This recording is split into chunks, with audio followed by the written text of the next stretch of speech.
Hello everyone, स्वागत है आप सभी का हमारे यूट्यूब चैनल ज्ञान गंगा हिंदी में। और हम लोग पढ़ रहे हैं भूमंडलीकृत विश्व का बनना। इसमें हम लोगों का अगला पॉइंट है रेशम मार्ग, यानी सिल्क रूट से जुड़ती दुनिया। यानी रेशम मार्ग से किस तरह से दुनिया के एक देश दूसरे देश के करीब आते गए। तो आइए देखते हैं। इससे पहले अगर आपने हमारा इस पार्ट का पहला वीडियो नहीं देखा है तो आप उसको आई बटन पे क्लिक करके देख सकते हैं, जिसमें भूमंडलीकरण के बारे में बताया गया है। अब हम लोग जानेंगे कि कैसे भूमंडलीकरण हुआ। तो इसमें सबसे पहला हमारा पॉइंट आता है सिल्क रूट, यानी रेशम मार्ग। यानी रेशम मार्ग के द्वारा ही भूमंडलीकरण की दिशा जो थी बहुत पहले से चल रही थी। तो आधुनिक काल से पहले के युग में दुनिया के दूर दूर स्थित भागों के बीच व्यापारिक और सांस्कृतिक संबंधों का सबसे जीवंत उदाहरण सिल्क मार्गों के रूप में दिखाई देता है। सिल्क मार्ग नाम से पता चलता है कि इस मार्ग को पश्चिम को भेजे जाने वाले चीनी रेशम यानी सिल्क का कितना महत्व था। इतिहासकारों ने बहुत सारे सिल्क मार्गों के बारे में बताया है। जमीन या समुद्र से होकर गुजरने वाले ये रास्ते न केवल एशिया के विशाल क्षेत्रों को एक दूसरे से जोड़ने का काम करते थे, बल्कि एशिया को यूरोप और अफ्रीका से भी जोड़ते थे। तो जो सिल्क मार्ग था उससे चीन में जो रेशम बनता था उसको एशिया के विभिन्न हिस्सों में तो फैलाया ही जाता था, भेजा ही जाता था, व्यापार किया ही जाता था। उसके अलावा बहुत से ऐसे देश थे, जैसे यूरोप के बहुत से ऐसे देश थे, अफ्रीका के बहुत ऐसे देश थे। समुद्री मार्गों में बात किया जाए तो जावा भी था। तो ये सभी देश जो थे जिनसे उस समय व्यापार हुआ करता था। तो बहुत से इतिहासकारों ने बहुत से सिल्क मार्गों के बारे में बताया है जो जमीन या समुद्र से होकर के एशिया ही नहीं बल्कि यूरोप और अफ्रीका को भी जोड़ने के काम करते थे। ऐसा मार्ग ईसा पूर्व के समय में ही सामने आ चुके थे और लगभग 15वीं शताब्दी तक अस्तित्व में थे। यानी ईसा पूर्व से लेकर के 1500 ईस्वी तक इस तरह के रास्ते जो थे मौजूद थे। इसी रास्ते से चीनी पाटरी जाती थी और इसी रास्ते से भारत व दक्षिण पूर्व एशिया के कपड़े व मसाले दुनिया के दूसरे भागों में पहुंचते थे। अब रेशम मार्ग से ही पॉटरी जो होता है, इसको चीनी मिट्टी का बर्तन हम कह सकते हैं। तो चीनी पॉटरी जो थी यानी मिट्टी के जो बर्तन थे वो भी बाकी देशों में इसी रास्ते से होकर के जाते थे। और भारत से जो मसाले थे या कपड़े थे वो दुनिया के दूसरे देशों में पहुंचते थे, वो भी किसी अन्य रास्ते से न होकर के, वो भी सिल्क रूट से ही होकर के जाते थे। और वापसी में सोने चांदी जैसी कीमती धातुएं यूरोप से एशिया पहुंचती थी। यानी ये सामान जब यूरोप में बिकते थे तो उसके बदले भारत को या एशिया के देशों को जो व्यापार करते थे यूरोप से, उनको कीमती चीजें, और वो कीमती चीजें थी सोना चांदी, वो मिलती थी। यहां आप मैप के माध्यम से देख सकते हैं कि सिल्क रूट क्या था, सिल्क मार्ग क्या था, जिससे एशिया ही नहीं बल्कि यूरोप और अफ्रीका के देश भी एक दूसरे से जुड़े थे। और वो जुड़ाव केवल जमीन से ही नहीं बल्कि समुद्र से भी था। आप यहां तस्वीरों में देख सकते हैं सिल्क रूट को। जो आप यहां देख सकते हैं ये चाइना है और ये हमारा प्यारा देश भारत है। इसके बगल में हम देख सकते हैं पर्सिया है, अरबिया है, और ये सोमालिया है, इजिप्ट है और यूरोप है। तो ये आप देख सकते हैं कि एशिया के हिस्से जो है वो तो जुड़े ही हैं, उसके अलावे यूरोप के हिस्से भी जुड़े हैं और फिर दक्षिण अफ्रीका के भी देश जो है इस सिल्क रूट से जुड़े हुए हैं। और ये रूट केवल स्थल मार्ग से ही होकर के नहीं, आप ये रेड वाला देख सकते हैं ये स्थल मार्ग से जुड़ा हुआ है, और ये नीला वाला जो आप देख सकते हैं ये समुद्र मार्ग से होकर के जुड़ा हुआ है। तो ये जुड़ाव जो है आप केवल देख सकते हैं कि एशिया के देशों तक ही सीमित नहीं है, बल्कि इसका फैलाव यहाँ यूरोप के देशों तक और फिर अफ्रीका के देशों तक भी है। और यहाँ आप देख सकते हैं जावा तक भी इसका फैलाव हुआ है। तो ये बहुत ही बड़े एक रास्ते थे जिसके माध्यम से एशिया और अफ्रीका के साथ साथ यूरोप का व्यापार हुआ करता था। और इन्हीं रास्तों से भारत के जो सामान थे वो बाकी एशिया के अलावा यूरोप के देशों तक पहुंचते थे। और वहां सामानें बिक जाने के बाद ये जब वापस लौटते थे व्यापारी, तो वे बहुत ज्यादा सोने चांदी अपने साथ लेकर के आते थे। तो ये सिल्क रूट है जिसके माध्यम से शुरू में व्यापार हुआ करता था, जो लगभग 15वीं शताब्दी तक मौजूद थे। व्यापार और सांस्कृतिक आदान प्रदान दोनों प्रक्रियाएं साथ साथ चलती थी। शुरुआती काल में ईसाई मिशनरी निश्चय ही इस मार्ग से एशिया में आते होंगे। यानी व्यापार तो चलता ही था, साथ में संस्कृति का आदान प्रदान भी होता था।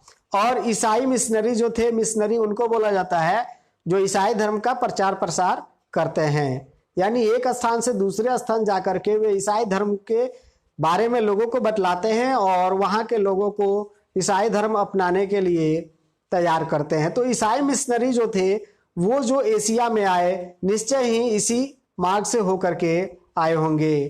कुछ सदी बाद मुस्लिम धर्मोपदेशक भी इसी रास्ते से दुनिया में फैले। यानी मुस्लिम धर्मों के भी जो लोग उपदेश देने वाले थे वो भी इसी रास्ते से दुनिया के देशों में गए। इससे भी सबसे पहले पूर्वी भारत में उपजा बौद्ध धर्म सिल्क मार्ग की विभिन्न शाखाओं से ही कई दिशाओं में फैल चुका था। यानी बौद्ध धर्म का जो भी प्रचार प्रसार हुआ वो भी इसी सिल्क मार्ग से ही होकर के हुआ। यहाँ आप चित्र में देख सकते हैं, जैसे चीन की एक गुफा में सिल्क रूट को दिखाया गया है कि किस तरीके से व्यापार जो है हुआ करता था। तो आप यहाँ देख सकते हैं जो एक जगह से दूसरे जगह पर जाने के लिए लोगों के व्यापार के लिए रास्ते बने हुए हैं और इसको एक चित्र के माध्यम से दिखाया गया है। तो इस चित्र के माध्यम से भी स्पष्ट हो जाता है कि सिल्क रूट का कितना ज़्यादा महत्व था।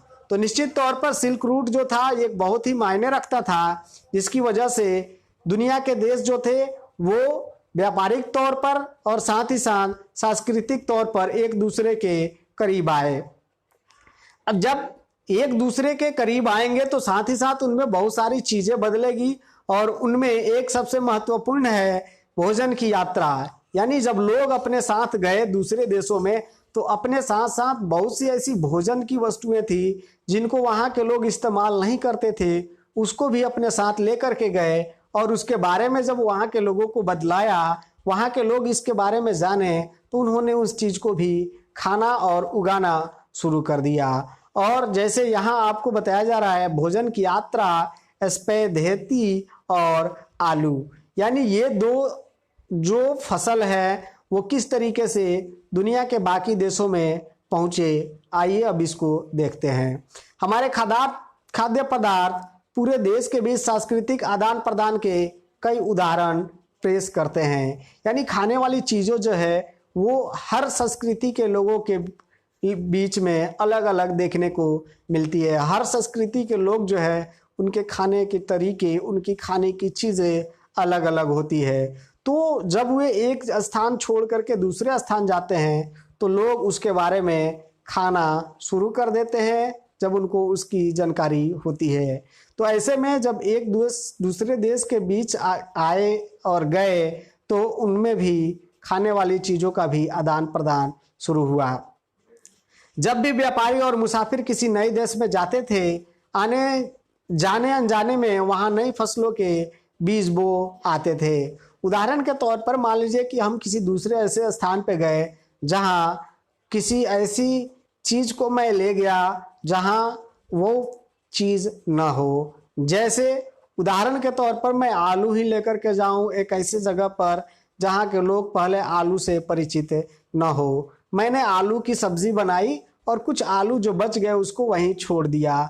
छोड़ने पर क्या होगा कि वहाँ जो ज़मीन होगी उस पर वो आलू हो सकता है उग आए, और उसके बाद जब वहाँ आलू उग आए तो जाने अनजाने में मैंने वहाँ आलू की बीज डाल दिए। तो जब ये मुसाफिर जाते थे तो अपने साथ खाने वाली चीज़ें ले जाते थे और जाने अनजाने में उसके बीज बो आते थे।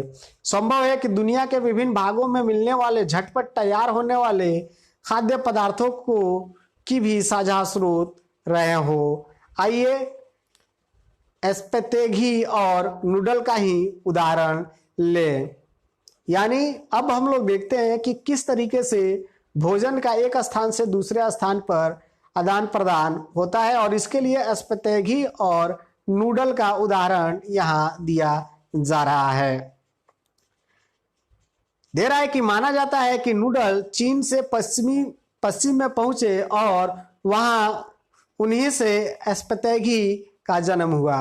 यह संभव है कि पास्ता अरब यात्रियों के साथ 5वीं सदी से सिसिली पहुंचा, जो अब इटली का एक टापू है। यानी कहा जा रहा है कि नूडल जो है वो चीन से फैला और पास्ता जो है अरब से फैला, और कहा जा रहा है कि ये चीज़ें जब दूसरे जगहों पर गई तो वहाँ का एक महत्वपूर्ण भोजन डिश बन करके रह गया। जैसे कह रहा है कि पास्ता जो गया इटली में, तो वहाँ का एक जो टापू है उसी पर बहुत ज़्यादा संख्या में लोग आश्रित हो गए, यानी पास्ता खाना शुरू किया। इसी तरह के आहार भारत और जापान में भी पाए जाते हैं, इसलिए हो सकता है कि हम कभी यह न जान सके कि उनका जन्म कैसे हुआ होगा। यानी हम लोग भी बहुत सी ऐसी चीज़ें हैं जो नए नए तौर पे खाना शुरू कर दिए हैं, और इसके बारे में हम लोग नहीं जानते हैं कि वो चीज़ें कहाँ से आई। फिर भी इस अनुमान के आधार पर इतना ज़रूर कहा जा सकता है कि आधुनिक काल से पहले भी दूर देशों के बीच सांस्कृतिक लेन देन चल रहा होगा। यानी अभी जो सांस्कृतिक लेन देन तो चल ही रहा है, दूर दूर के जो देश थे शुरू में, उनमें भी एक दूसरे की सांस्कृतिक लेन देन होती रही होगी। यहाँ दे रहा है आलू, सोया, मूंगफली, मक्का, टमाटर, मिर्च, शकरकंद और ऐसे ही बहुत सारे दूसरे खाद्य पदार्थ लगभग 500 साल पहले हमारे पूर्वज के पास नहीं थे। तो ये सभी चीज़ें जो है हम लोग खाते हैं, चाहे वो आलू हो, सोयाबीन हो, मूंगफली, मक्का, टमाटर, मिर्च या शकरकंद हो, ये सभी चीज़ें 500 साल पहले हमारे पास नहीं थी। यानी कहीं ना कहीं ये हमारे पूर्वजों को दूसरे जगहों से प्राप्त हुई। यहाँ दे रहा है कि ये खाद्य पदार्थ यूरोप और एशिया में तब पहुंचे जब क्रिस्टोफर कोलंबस गलती से उन अज्ञात महाद्वीपों में पहुंच गया था जिन्हें बाद में अमेरिका के नाम से जाना जाने लगा। दे रहा है कि यहाँ अमेरिका का मतलब अभी के केवल उत्तरी और दक्षिणी अमेरिका या कैरिबियन द्वीप समूह जो जावा सुमात्रा देश थे उनसे नहीं, बल्कि पूरे अमेरिका से है। तो कह रहा है कि दरअसल हमारे बहुत सारे खाद्य पदार्थ अमेरिका के मूल निवासियों यानी अमेरिगो इंडियन से हमारे पास आए हैं। यानी बहुत से ऐसी चीज़ें जो है, जैसे आलू ही ले लीजिए, ये दूसरे देशों से आए हैं। तो ऐसे में बहुत से ऐसे खाद्यान्न चीज़ें थी जो व्यापार के साथ एक स्थान से दूसरे स्थान तक पहुंची। आगे दे रहा है कि कई बार नई फसलों के आने से जीवन में जमीन आसमान का फर्क आ जाता था। साधारण आलू के इस्तेमाल शुरू करने पर यूरोप के गरीबों की जिंदगी आमूल रूप से बदल गई। उनका भोजन बेहतर हो गया और उनकी औसत उम्र बढ़ने लगी। आयर के गरीब काश्तकार तो आलू पर इस हद पर निर्भर हो चुके थे कि जब 1840 के दशक के मध्य में किसी बीमारी के कारण आलू की फसल खराब हो गई तो लाखों लोग भुखमरी के कारण मौत के मुंह में चले गए। अब ये चीजें बिल्कुल साफ तौर पर है, देखने को मिलती है कि हम लोग आने वाली चीजों पर इतना ज्यादा निर्भर हो जाते हैं कि अगर वो चीजें हमें ना मिले तो इसका खामियाजा भुगतना पड़ सकता है। जैसे यहां कह रहा है कि आयरलैंड में क्या हुआ कि जो आलू की खेती थी, वहां के जो काश्तकार थे यानी जो खेती करते थे, वे लोग इस हद पर आलू पर निर्भर हो गए कि किसी कारणवश आलू की फसल खराब हो गई, यानी आलू अच्छी नहीं हुई। तो उसका असर यह हुआ कि लाखों लोग जो थे भुखमरी के कारण मौत के मुंह में चले गए। यानी उनकी पूरी जीवन जो था वो आलू पर ही निर्भर हो गया। तो वही चीज कह रहा है कि कई बार जब नई फसलें आती है तो उससे जमीन आसमान का अंतर आ जाता है। आप देख रहे हैं कि भारत में बहुत से ऐसे नूडल्स जो है या फास्ट फूड जो है आ गए हैं और उससे हमारा जीवन किस तरीके से बदल चुका है। तो वो चीजें अगर बंद हो जाती है अगर वो चीजें बैन हो जाती है तो निश्चित तौर पर इससे हमारा बहुत ज्यादा नुकसान होगा। तो ये यहाँ हम लोग एक उदाहरण के माध्यम से देखा कि आयरलैंड में जब आलू की फसल खराब हो गई तो बहुत से ऐसे लोग थे जो भूख के वजह से मौत के मुंह में चले गए। तो यहाँ आप लोगों ने देखा कि भूमंडलीकरण हुआ तो उसका एक प्रभाव हुआ कि जो भोजन था वो एक स्थान से दूसरे स्थान तक जो है पहुंचा, यानी खाद्य पदार्थों की अदला बदली शुरू हुई। यहाँ आप तस्वीर के देख सकते हैं जहां आपको यहाँ व्यापारी जो है चीजों की अदला बदली करते नजर आ रहे हैं। यानी ये आप देखें कि अपना जो है कपड़ा दे रहा है और इनसे शायद अनाज ले रहा है। तो शुरू शुरू में जो था वो पैसे से व्यापार नहीं होता था, मुद्रा विनिमय की व्यवस्था नहीं थी, बल्कि वस्तु विनिमय की व्यवस्था थी। तो मुद्रा विनिमय का मतलब हुआ कि पैसा दे करके किसी चीज को खरीदना। वस्तु विनिमय का मतलब हुआ कि एक चीज देना और दूसरे चीज लेना। तो आजकल जितना आसान है व्यापार कर लेना उतना आसान नहीं था पुराने टाइम में, क्योंकि मुद्रा विनिमय की व्यवस्था उस समय नहीं थी। तो वस्तु को इस तरीके से बेचना होता था कि उस वस्तु को खरीदार मौजूद हो और साथ ही साथ वो चीजें आपको उपलब्ध कराए जो आपको जरूरत हो। तो ऐसी स्थिति में वस्तु विनिमय में बहुत ज्यादा कठिनाइयां आती थी, लेकिन मुद्रा विनिमय आ जाने की वजह से ये कठिनाइयां दूर हो गई। तो यहाँ आप देखें कि किस तरीके से सामानों की अदला बदली हो रही है। तो जब सामानों की अदला बदली होगी तो एक स्थान से दूसरे स्थान पर एक दूसरे की चीजें पहुंचनी शुरू होगी और ऐसी स्थिति में उनमें एक तरीके की जुड़ाव जो है आना बिल्कुल ही संभव है। तो आज के लिए बस इतना ही, मिलते हैं फिर अगली वीडियो में अगले टॉपिक के साथ। तब तक आप पढ़ते रहिए, सीखते रहिए, देखते रहिए। धन्यवाद।